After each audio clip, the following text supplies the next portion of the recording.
Welcome back. In this session, we'll introduce the art of lighting and learn about various lighting options in Maya. Lighting is a creative element that 3D animation has in common with photography, live-action filmmaking, live theater, and also illustrations and paintings where light is depicted. As we start designing our lighting, it's helpful to first define the practical and emotional goals that you have when lighting a scene. For this course, you're your own director. So what do you want the lighting to evoke in your 3D scene? Some questions to ask yourself. Are you creating an interior scene or an exterior scene? What is the time of day? And most importantly, what is the emotional quality of the scene?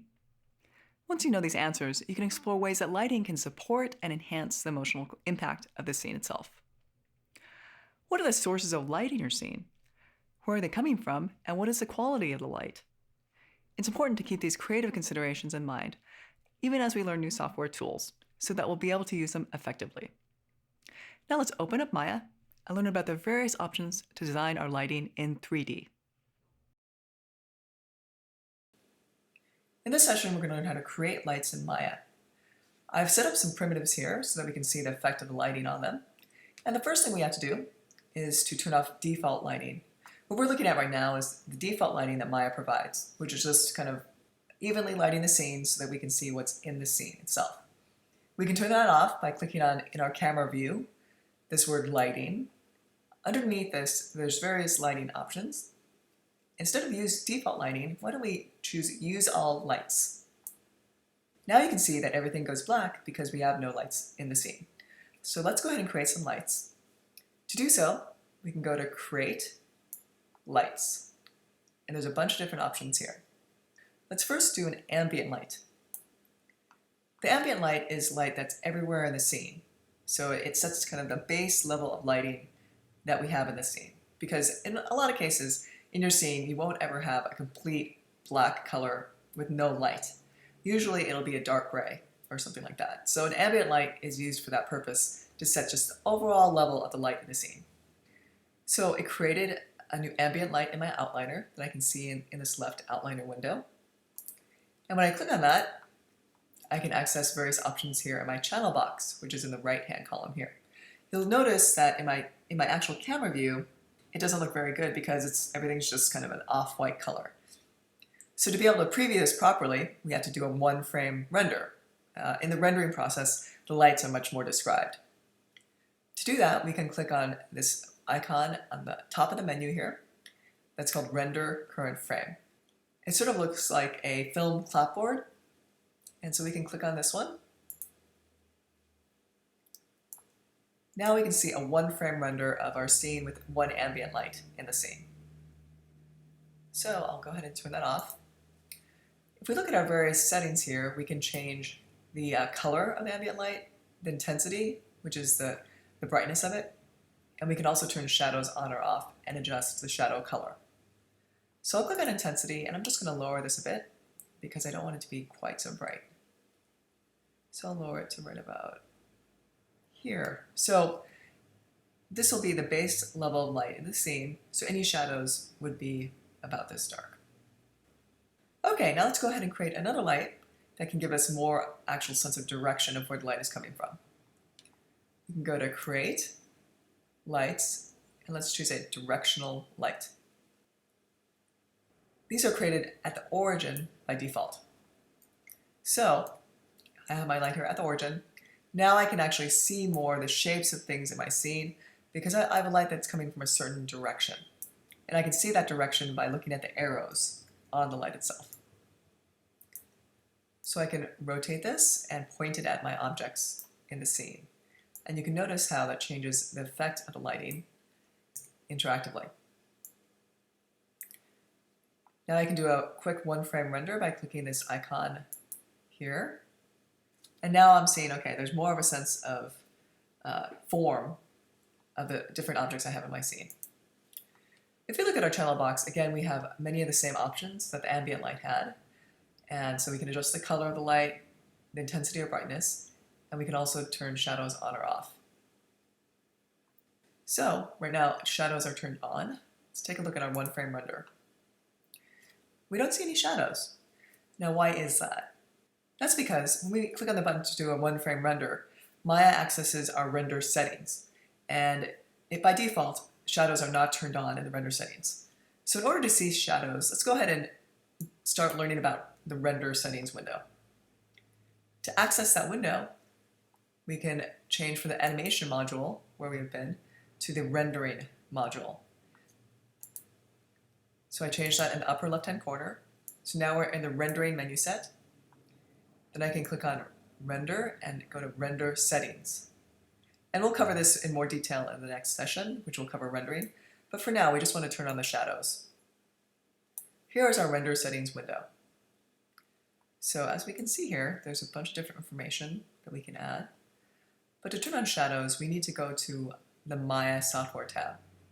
You'll notice it says render using, and then there's various options here. So we're going to use Maya software for this course, which is the built-in renderer in Maya. So click on the Maya software tab, and then scroll down to where it says ray tracing quality. And we're just going to turn on ray tracing for one thing. Ray tracing is a process where virtual photons or rays are extended from the camera and then hit objects and bounce around. And that's one way that shadows are created. So we can see our shadows is listed. Okay, so we can also click on quality, and we can change this to production quality to be able to see a higher quality render.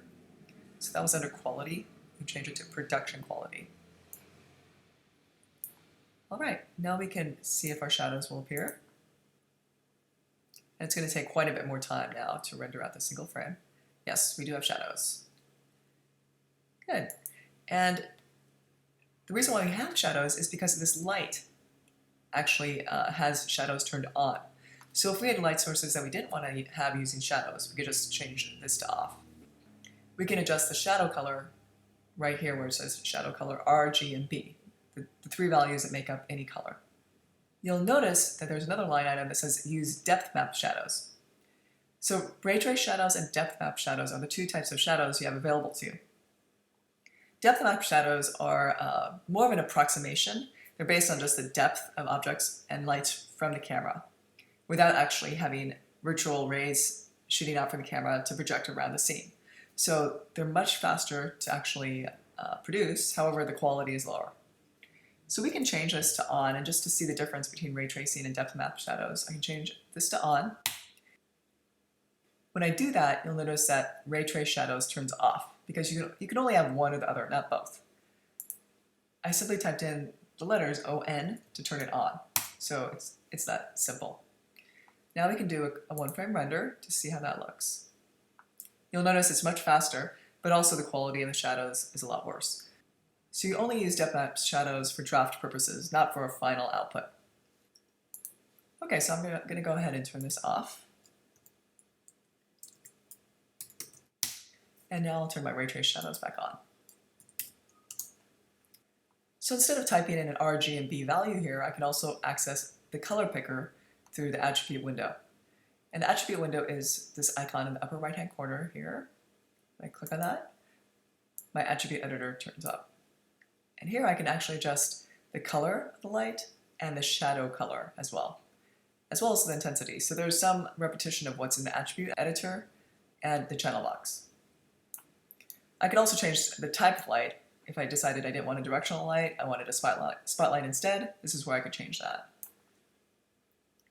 Okay, so I'll go ahead and adjust the color of my light a bit, and maybe make it maybe more of a golden color.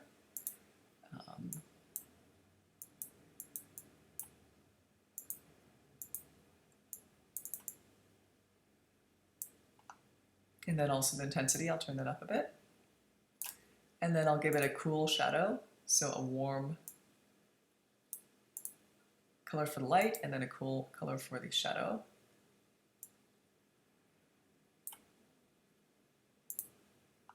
Okay, now we can render this and see how it looks.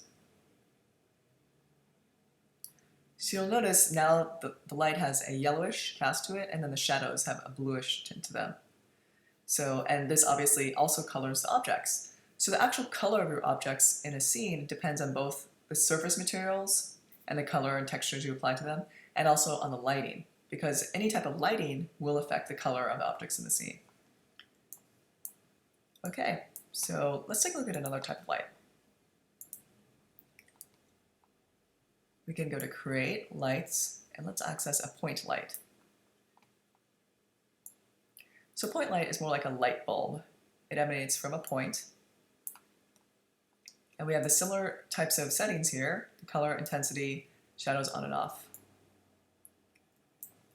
And we can see what our scene now looks like with the point light.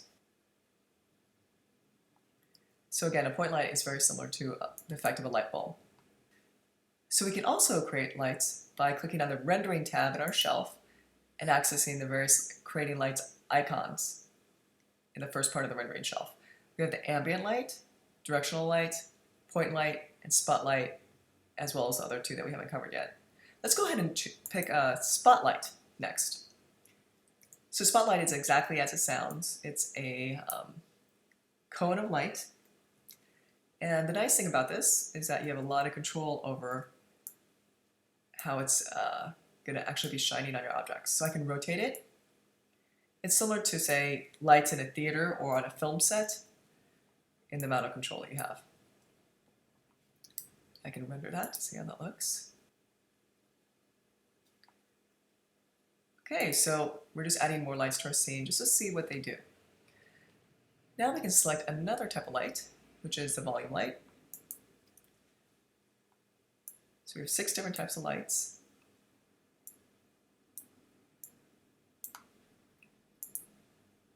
And a volume light is similar to a softbox or some sort of light that emanates from a volume. And actually, it's a good type of light to use for something like a candle because it has a specific shape to it. And lastly, we have an area light. And this emanates from an area. You can see it's in the shape of a box, so it is like a soft box. I can rotate it to point it in different directions.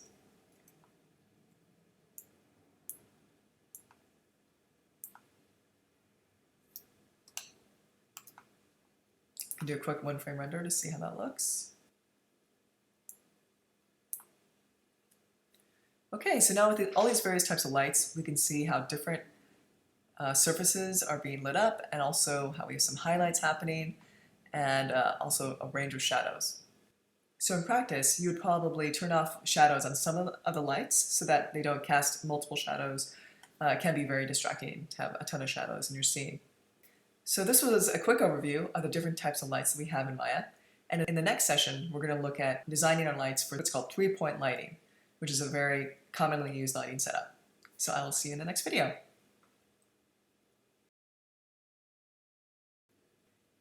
In this demo, we're going to learn some tips and tricks for positioning your lights in your scene. So here we have the scene that we were working on previously, and I've just added some materials to our objects here. We can do a one-frame render to get a preview of what this looks like by clicking on the Render Current Frame button in the top of the menu. So we can see that there's different kinds of lights in the scene, and they're casting shadows and having an effect on describing the form of the objects in the scene. Okay, so before we start learning about 3-point lighting and some other principles of lighting, let's learn a bit about how to position lights in a Maya interface. So oftentimes when you're positioning lights, it'll be useful to have more than one camera view. So we can activate that by clicking on our 4-camera layout on the left-hand side. And so we can have our perspective camera, which has a sense of depth, and then we also have our top, front, and side views. So we can select any light. So for example, I can select the spotlight, and I can position it in any of these other orthographic views as well. So like for the top view, I can shift it around to position it, and I can also see how it's angled, and I can change the orientation of the angle of the light as well. If I want to blow up any one of these camera views, I just hit the space bar. That'll bring that particular camera view to the forefront, and I just hit spacebar again to see them all at once one more time. Okay, so a lot of times when you're positioning your lights, you'll actually want to do it from, say, the top view or potentially the side view as well. Now let's go back to our perspective view.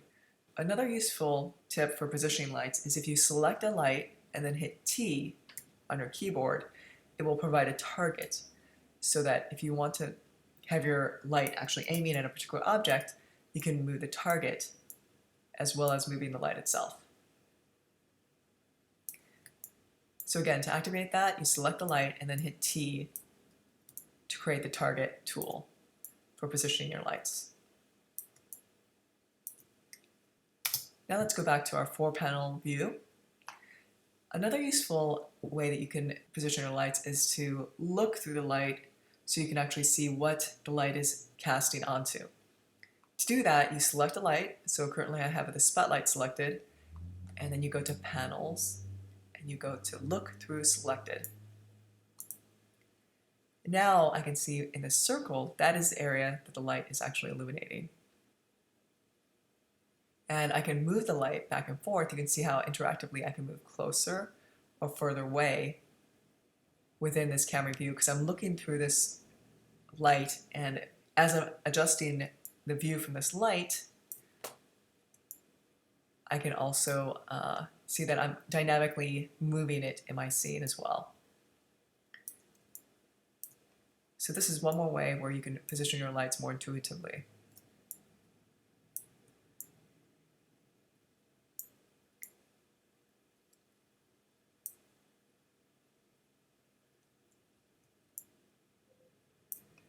All right, so what I'd like you to do now is go ahead and create the different types of lights we've learned about: the ambient light, directional light, point light, spotlight, volume light, and area light, and then practice positioning them in your scene using the various techniques we've just learned.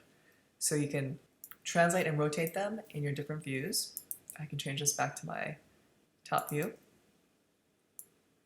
So you can simply move them around. You can hit T to create a target point that you can use to aim your light. And you can also look through the light and move it based on where the light is actually projecting and using that point of view. So go ahead and try those things out now. And then in the next demo, we're going to learn some more about specific light attributes.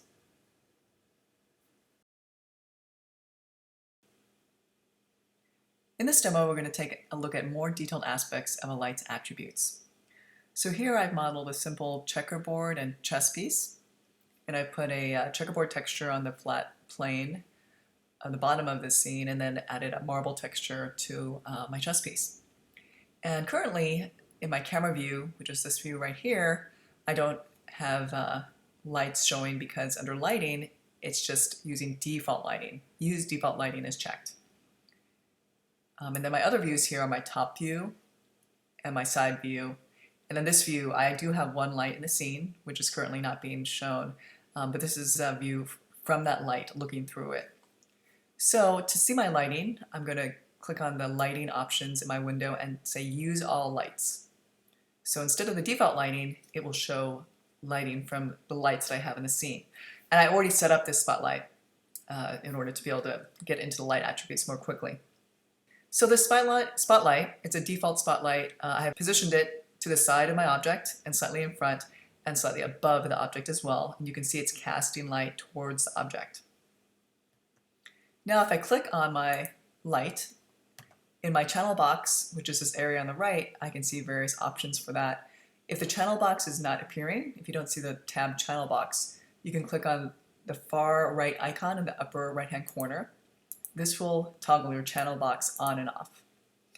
And in my channel box, I can see the positioning, the translation, rotation, and scaling of the light. We're mostly concerned with translation and rotation for lights. And then if I click on this word that says spotlight shape here, I can access more attributes for this particular light. And spotlights are useful because they do have some additional controls that you can use to adjust the effect of the light. So we're going to take a look at those right now. Also, I will point out that currently I have shadows turned off, and that's why I don't see a shadow in my scene. I can go ahead and turn that on right now. In order to make the scene appear a little more quickly, I'm going to turn on depth map shadows, which are just an approximation of shadows based on the depth of the scene. And later on, I'll switch it to ray trace shadows to have higher quality shadows. Okay, and in order to see the shadow, I do need to do a one frame render. And again, just to review, the button to do that is at the top of the screen, click on the button that's a little clapboard, and it'll do a one frame render of whichever window I have currently selected. So I actually had the top view selected, so that's why I did a one frame render of that view, but I will close that. I'm going to click on my perspective camera view, which is the one I actually want to render. So now I can see a quick render of my scene, and I can see the shadow is being cast on the checkerboard here because I enabled shadows on my light. Okay, so the additional attributes I wanted to cover right now were the cone angle. So the cone angle will adjust the actual spread of the spotlight, so the angle of the cone of light. So it starts at 40, I can increase that or decrease that. That's pretty straightforward. Now the next one is called penumbra angle. Now what is that? That is going to be an additional angle of the light. So whatever the cone of light is set by the cone angle plus the degrees I add in here. So what this is useful for is softening the hard edge of the light. So if I increase that, I can go up to 10 by simply clicking on the word here, penumbra angle, and then I can middle mouse drag horizontally in my window to interactively change the value. So if I go up to 10 degrees, that's going to create an additional aspect of the light. Let's take it back to 0 so that this is clear. With no penumbra angle, you can see there's just a very hard edge on the light here. So that's not necessarily desirable. In some cases it would be, but let's say we wanted to soften that hard edge.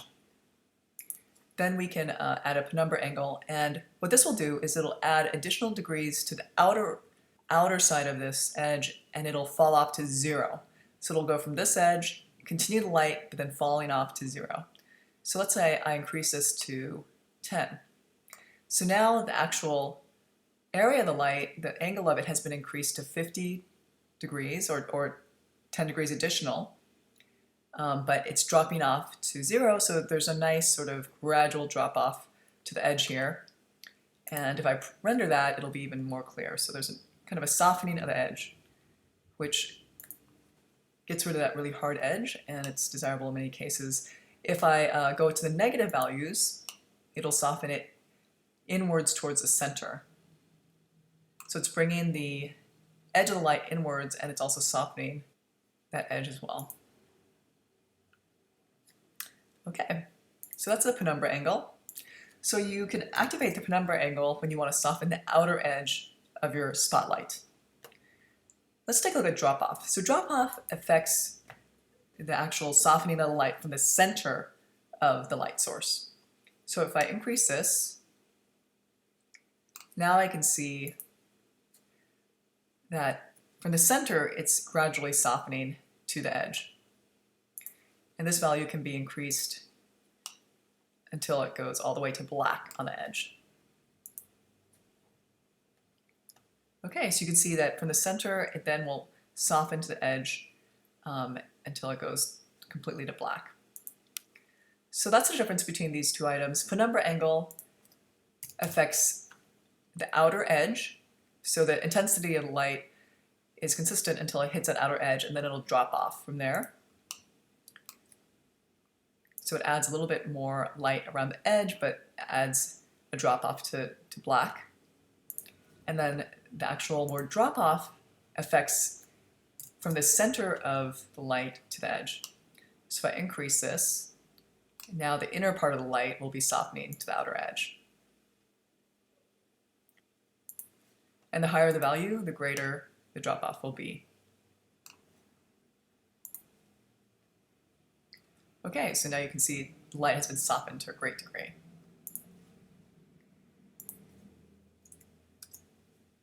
So those are two other aspects of light attributes, especially for a spotlight, that are useful to know.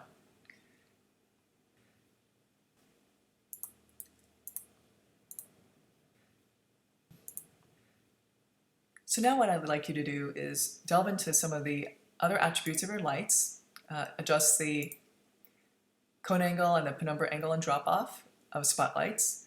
I'd also like you to take a look at adjusting the color of your lighting and the shadow color, And in the next tutorial, we're going to look into creating a 3-point lighting setup. So I'll see you in the next tutorial. In this tutorial, we're going to discuss 3-point lighting, which is a very classic lighting setup. It uses 3 lights, a key light, a fill light, and a rim light to define the subject in the scene. So currently right now I just have 1 light in my scene. If I do a 1-frame render of it, I can see what that looks like. This light is positioned to the left of the subject at about a 45-degree angle. So this is my top view here. I can see the light. It's about a roughly a 45-degree angle from the subject of my chess piece. And it's also slightly above the subject, so the light is pointing downwards. And you can see that in my 1-frame render. However, with just 1 light, the problem is that there's very dark shading on the side of the model that receives no light. And that might be good in some cases, like let's say you're trying to create a kind of a film noir look, which has very high contrast lighting. That would be fine, potentially. But in many cases, it just isn't as strong of a lighting setup because part of the object is actually really hidden and we can't see it very well. So we're going to add another light, which is called the fill light. And that light is simply going to be filling in a little bit of lighting on the side that receives no light, so these shadows are not going to go to pitch black. Instead, they'll go to a lighter tonal value. They'll still be darker than the lit side where the key light is, the main light is, but they're not going to go completely to pitch black. And what that will do is it'll help to define the shape better. The form will be more visible, and it'll give a wider range of values to our scene. So let's go ahead and take a look at that. So I have 1 spotlight here, and I'll just go ahead and duplicate that. So I'll go to Edit, and then Duplicate. Now I have 2 spotlights, and I will simply move one of them to the other side of the model. Typically, the fill light is going to be at the opposite 45-degree angle to the subject. So I will go ahead and rotate it, so now then it'll be pointing at the subject. And I can position this so it's hitting the other side of my model here. This is currently at the same intensity of my main key light. And the fill light is always at a lesser intensity in order for it to just give a subtle lighting to the shadowed area. So I'm going to go and adjust my intensity. Under my spotlight channel box, I can click on the spotlight shapes item, and under intensity, I can simply lower that. And I'm going to adjust it to just right about 0.1. And you can tweak it to different values, but at 0.1 instead of 1, so instead of, if it was at full intensity, it would be 1. If I change this to 0.1, you'll see now that the light that's coming from this side of the object is just basically giving a little bit more lighting to the shadowed area, so it's not just completely dark. Instead, we can actually see that form a little bit better now. We still see that it's a shaded part of the lighting, that the main light is coming from this other side here, but we can still see the form a little bit, which is very helpful for defining the form. And it's also usually more visually appealing. So that's what's called the fill light. And I can pull up a diagram now, which is going to give you an overview of what that looks like. So in this image here, it shows the basics of 3-point lighting. You have your key light, which is usually at a 45-degree angle to the subject. It can be either on the left or the right side. In this image, it's on the left-hand side. And it's usually pointed downwards to illuminate the subject. And then the fill light is what gives a little bit more definition to the shadowed area. So the fill light is at the opposite angle from the subject, still in the front of the subject, but at the opposite angle, and it's at a lesser intensity. Now we're going to add what's called a backlight or rim light to give a little bit more definition along the back edge of the subject. Okay, so to make my rim light, I'm going to select my fill light and just duplicate that. I'll go to Edit, Duplicate. So now I have a third light, and I can just move that back. And this will be in the back of the model and will be arranged so that it's pointing at the back edge And here I can just kind of zoom in to see the effect of that. So what this backlight does is it illuminates the rim of the object and the back edge and helps to separate it from the background. And it just gives it a little bit more definition to the model as well. Okay, so we can go ahead and do a render of that. So now we can see that we have the main key light, the main source of light coming in from the left side of the screen pointing towards the model. Then we have the fill light, which is pointed in this direction, still in front of the model, illuminating the shaded area, the shadowed area. And then we have a rim light, which is giving a little bit of highlight along this edge as well. So one thing we can also do with these additional lights is turn off the shadows. So we mostly just need a shadow from our key light, the main light source. On my fill light, I don't need any shadows, so I can click on that, go to Shapes, Spotlight, and make sure all my shadows are turned off. So I'll turn depth map shadows off. And then I can do that as well for the backlight or the rim light. I'll select the light, click on the spotlight attributes, and turn shadows off.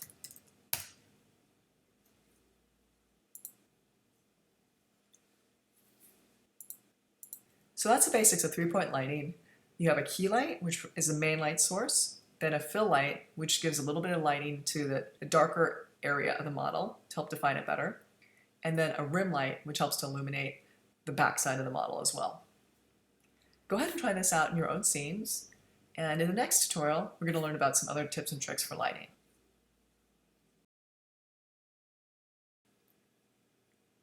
Let's take a look at a few more ways that we can use our lights in the scene. For one thing, I wanted to cover how to delete lights. You can create a light, and then if you want to delete it, you simply select that light, and you can hit delete on the keyboard to get rid of it. Or if that doesn't work, depending on your preferences, that may not work, you can simply instead go to edit, delete. And that's how you get rid of lights that you no longer need. Something else that can be really interesting to do is you can animate the different attributes of your lighting. So let's say we wanted to have our light go from black to a bright light. So animating it from no light to then turning on. We can do that simply by selecting the light that we're interested in, and then we can activate our time slider in order to be able to animate something over time by going to the animation menu set in our upper right hand corner. So once I go to the animation menu set, I get my time slider at the bottom of the screen. So now I can manipulate time more easily. Okay, so I have one of my lights selected. And let's say the goal is to have the scene be dark at the beginning and then have the light turn on over a period of 24 frames. So what we can do is select our light, then we can access the intensity of the light, which is the brightness of the light, by clicking on, in our channel box area, clicking on the word Spotlight Shape. This is going to give us some attributes that we can access right in our channel box for our light. If the channel box is not open, you can simply click on this button in the upper right hand corner to turn it on and off in terms of the visibility of the channel box. Okay, so once you have your channel box here, there's a trick to animating different attributes in your channel box. As we covered in the animation section, if you wanted to animate the translation or rotation of your light, you could simply do that by setting keyframes by hitting S on the keyboard. So let's say this light, I wanted it to start at one position and then move to another. I can simply hit S to do that. However, there's many more attributes that we can animate here. And to animate these, it doesn't work to hit S. S basically works to set keyframes for your translation, rotation, and scaling factors. For the other attributes, we need to use something else, which is simply you can mouse over the word that you're interested in animating. And in this case, we're going to animate the intensity from 0 to 1 to make the light be off and then gradually turn on. Once you're hovering over the actual text description of the attribute, you can right-click on it, and there's an option to key the selected attribute. Okay, so let's go ahead and try this with this particular spotlight. So in frame 1, I'm going to change the value of the intensity to 0. There are still some other dim lights in the scene, which is why the scene didn't go completely black, but the main spotlight, which is my key light, is now at an intensity of 0, it's off. Then I can right click and select key selected, so that value is keyed at frame 1. Then I can scroll forward to frame 24 and change this value to 1. And then I can right click and select key selected. So now on frame 1, the intensity is 0, and on frame 24, the intensity has changed to 1. So if I play that, I will see that the light gradually turns on from 1 to 24. Let's go ahead and watch that again.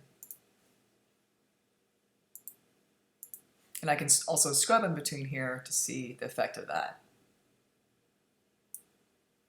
If I wanted to change the timing of the light turning on, I do have these markers in my time slider, which shows where the keyframes have been set for this attribute, and I can move them around, similarly to what we did in the animation tutorial section. So I could just simply right-click in the time slider. If I wanted to move this later, I could cut this keyframe, and then go further down the timeline. Say I wanted to change it to frame 40, so it's a slower animation of the light turning on, and simply go paste. So now it'll turn on from frame 1 to 40. And I can scrub in the time slider as well to see that. So most of the attributes listed in our channel box can be animated in this way. Simply right-click to key those values, and then further down the timeline, create a change in the value and key it again. So you could change the color or these other aspects. All right. Now let's take a look at how to add a sort of a fog light to your scene. In a lot of live action cinematography, you'll have moments where there's sort of a very light fog that's coming from a light. Almost like, particles in the air that's creating this sense of a fog, even though you can still see through the light. So let's take a look at how to do that. Okay, so for this, we're going to go ahead and I guess we can use our main key light again for this. So you select the light you want to add the fog to, and then once again we're going to go to our attributes, but this particular attribute to add a fog to your light is not under the channel box. It's in the attribute editor. So to access the attribute editor, you click on this icon in the upper right hand corner. So it's the third one from the right, this one right here. And this pops open our attribute editor, which has a lot more different options for our lights. Because there are so many different options, I'm pretty much highlighting the main ones that you might be interested in. But there are many more others here that you can explore as well. So to create a fog effect, what you can do is click open the setting for light effects. So it's minimized by default, but I can click on this little arrow icon and open it up. And under light fog, I can apply light fog by clicking on our checker box on the right hand side, which will open up my options for that. Okay, so this is my light fog settings, and I can change the color or the density, the kind of thickness of the fog. So let's take a look at what that looks like now in our scene. And I do want to go to a point, since I animated this turning on, I want to go to a point where the light is fully turned on, and I can do a 1-frame render to get a sense of how this is working. So now, in addition to just the light casting brightness onto our object, there's also this sense of a fog effect to it. And it's a little bit too strong, I think. Looks a little bit too foggy. Also, I can see that it kind of just ends halfway through the scene, and so that looks a little awkward to me. So I'm going to adjust those things to that now. So if we look at our scene here, we can see that the fog light is defined by this cone shape. And that's where the fog light is going to end. So I'm actually just going to move this over so that the fog light extends more into our scene and doesn't just end abruptly right before it hits the model. Okay. And then if I want to go back to my fog light settings to reduce the density, I can do that in a couple places. One is under light effects, I can decrease the fog intensity. So let's try that at 0.5 instead. And now we can go ahead and do a one-frame render to see how that turned out. And this one-frame render will always render whatever camera view you have activated. So in this case, I had my side view active.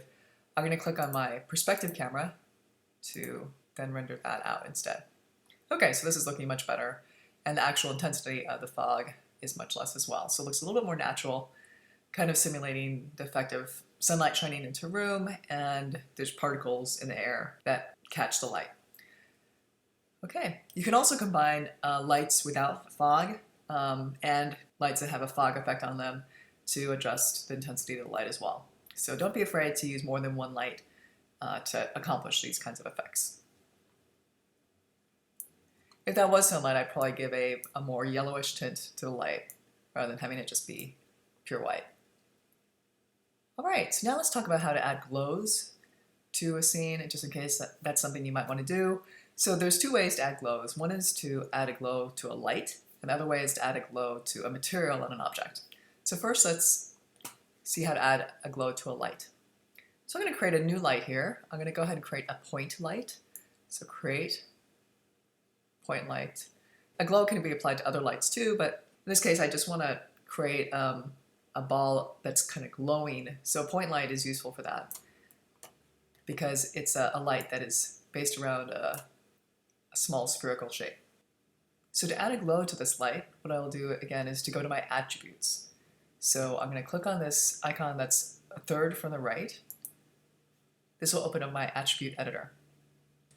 And under here, again under light effects, there's a light glow option. So earlier we looked at light fog, now we're going to look at light glow.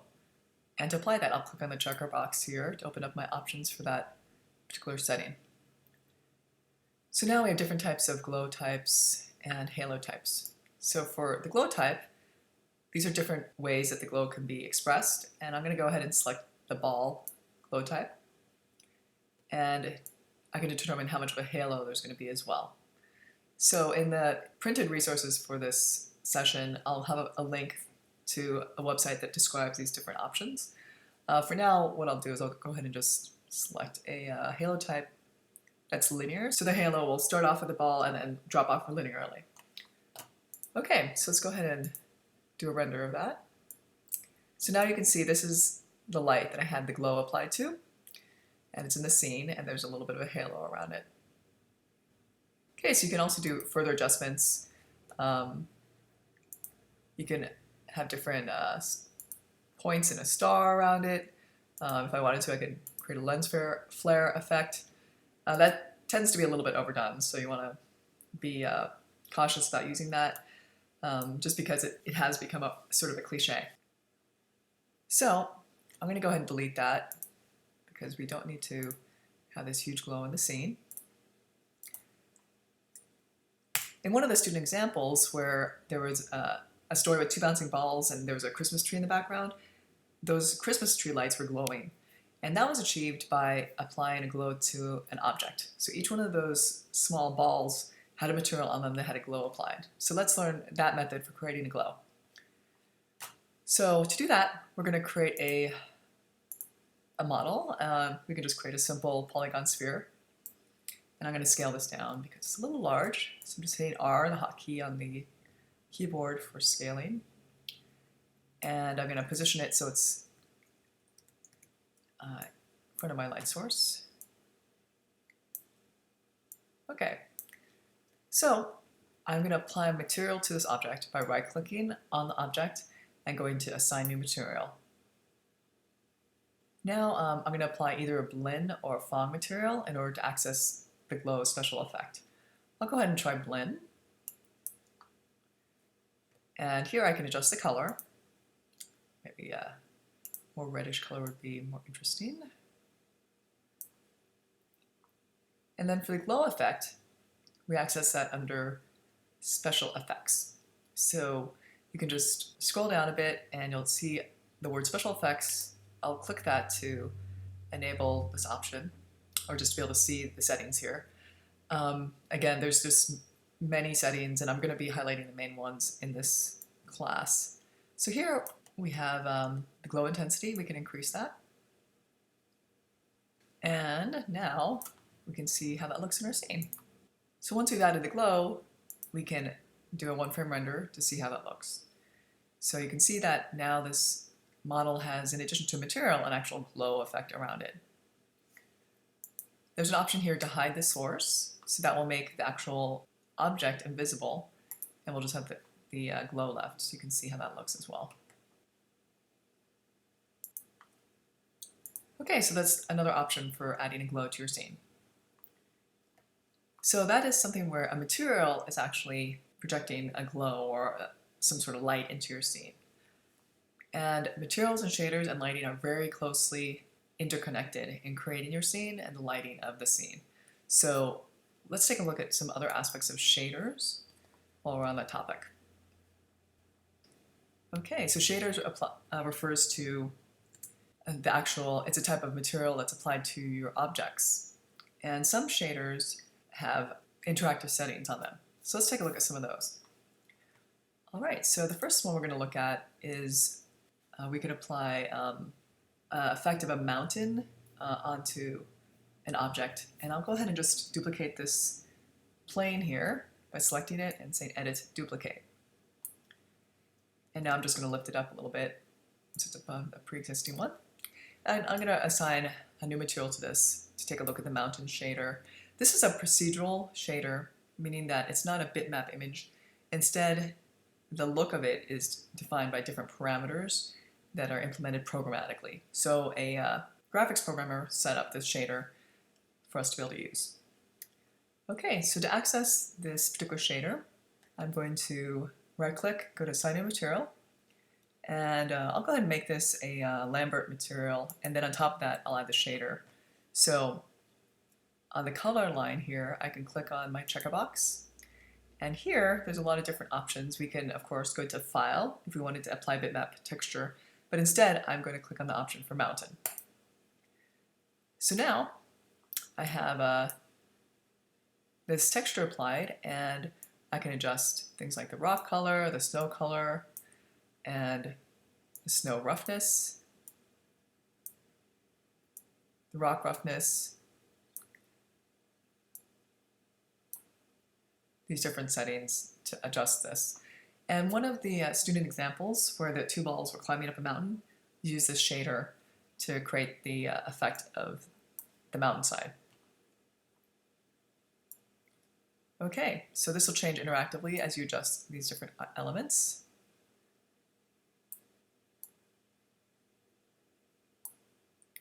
Also in that scene, the student had a plane in the background that he applied an image of a mountain to give more of a sense of the larger landscape. So that's another thing you can do. You can basically put what's in essence a matte painting or another image in the far background to kind of flesh out your environments if that works for your particular scene. Okay, so that's one particular procedural texture. Let's take a look at the ocean shader, which is another one that was used in one of the student examples. So I'm going to go ahead and duplicate this plane again, just to have another plane to be able to apply the ocean shader to. Okay, so I'm just going to lift it up a little bit. Now I'm going to assign, instead of the mountain shader, I'm going to apply the ocean shader. As soon as you go to Assign New Material, I can see there's an option for the ocean shader here, so I can click on that. And this is an animated shader where it's a procedural simulation of an ocean. So in order to see the actual ocean shader working and the simulation of the ocean waves, we'll have to play it in our time slider. And right now, I can see when I'm playing that it is actually animating. I can make this bigger by hitting the spacebar in that camera view that I want to make larger. So you can see there's these ripple effects, and these can be adjusted within the attributes of this particular shader. So if I click on my plane here, I can right-click and scroll down to Material Attributes. And here I have an item Ocean Attributes, which I can open up. I can adjust the scale of the ocean waves, and also things like wave speed, wave direction, different things like that. And with all these built-in shaders in Maya, there's detailed descriptions of each of these items, and in the resources for this class, there'll be links to those. You can also easily search within the Maya documentation for these items in order to be able to do your own research for shaders that we're not covering in this demo. Okay. So that's another option for if you wanted to have a water effect in your scene or a lake, something like that. Okay, in the next tutorial, what we're going to learn about is how to render out your scene, and we'll also learn about creating a camera and framing your composition. So I will see you in the next lecture.